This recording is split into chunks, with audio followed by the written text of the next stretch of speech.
To delete a target group, select it in the target group list.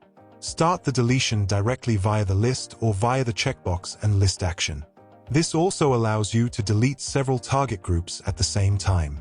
By confirming with a click on delete in the dialog that appears, the target group is marked as deleted. Target groups marked as deleted are still visible in promio.connect until their final deletion after 6 months.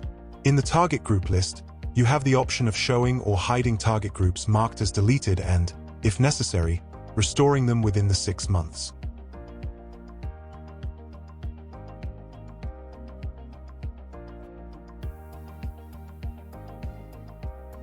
For write-protected target groups, the write protection must be removed before deletion, as this is otherwise not possible.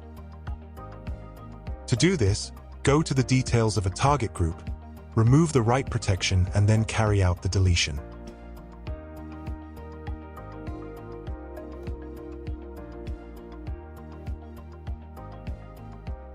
Target groups that have a block list or newsletter function cannot be deleted directly, but must be deleted via the newsletter or block list area.